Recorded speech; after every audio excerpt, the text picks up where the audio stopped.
बिस्मिल्लाहिर्रहमानिर्रहीम। अस्सलाम वालेकुम दोस्तों, खुशामदीद कहते हैं आपको अपने यूट्यूब चैनल पर। मैं हूं आपका होस्ट एहसान अली और आप देख रहे हैं सऊदीया.com। दोस्तों, सऊदी अरब की एक नई अपडेट के साथ मैं हाजिर हुआ हूं। जैसे कि आपको पता है, सऊदी अरब ने 20 ममालिक पर पाबंदी आयद कर दी थी। उनमें से 11 ममालिक की लिस्ट बनाकर उनके लिए फ़्लैट्स ऑपरेशन बहाल कर दिया, लेकिन अभी जो 9 ममालिक हैं उनके लिए फ़्लैट्स ऑपरेशन बहाल करने का बड़ा फ़ैसला सामने आया है। उन्होंने कन्फर्म डेट बता दी है कि उस तारीख को फ़्लैट्स की लिस्ट जारी होगी और क्या उसमें पाकिस्तान का नाम भी शामिल होगा। पूरी डिटेल आपको इसी वीडियो में मिल जाएगी, तो वीडियो को लास्ट तक देखें। तो वीडियो शुरू कर लेते हैं। फ्रेंड्स, न्यूज़ शुरू करने से पहले अगर आप मेरे यूट्यूब चैनल पर नए प्यारे दोस्त हैं तो चैनल को सब्सक्राइब करने के साथ साथ बेल के आइकन पर प्रेस लाजमी करें ताकि ऐसी न्यूज़ अपडेट से आगाह रहें। तो फ्रेंड्स, न्यूज़ शुरू कर लेते हैं। फ्रेंड्स, एक भाई ने बताया कि 15 जून को फ़्लैट्स ऑपरेशन बहाल कर दिया जाएगा उन 9 ममालिक के लिए जिनके लिए सऊदी अरब ने पाबंदी आयद कर रखी है।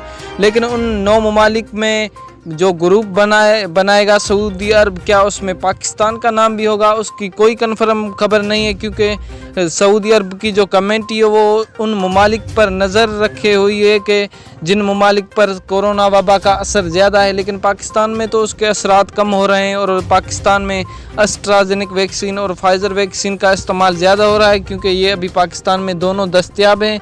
लेकिन सऊदी अरब ने तो 4 बताई हैं, उन चारों में से एक वैक्सीन लगवाना लाजमी है। तो फ्रेंड्स, सऊदी अरब ने जाने के लिए उन्होंने एक शर्त और बताई है कि उनकी तवक्कलना ऐप पर रजिस्ट्रेशन हो और उनकी पूरी डिटेल उस तवक्कलना ऐप पर हो, वहीं लोग सऊदी अरब पहुंच सकते हैं। और इंशाल्लाह पाकिस्तान का नाम भी लिस्ट में ज़रूर शामिल होगा, क्योंकि पाकिस्तान में अभी कोरोना केसेस कम आ रहे हैं। लेकिन हमारी जो सोशल मीडिया है वो बातों को बढ़ा रही है, क्योंकि सऊदी अरब में जो कमेंट है ज़ाहिर सी बात है वो न्यूज़ को देखेगी। लेकिन पाकिस्तान में कोरोना वबा के हवाले से तो ऐसे कोई भी केसेस नहीं, लेकिन न्यूज़ उनको बढ़ा देती है।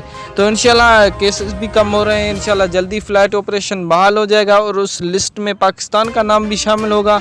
जैसे ही कोई सऊदी अरब की अच्छी अपडेट आएगी, छोटी से छोटी खबर हम आप दोस्तों को तुरंत ही पहुँचाएँगे। तो मिलते हैं इंशाल्लाह नेक्स्ट वीडियो में, तब तक के लिए अल्लाह हाफ़िज़।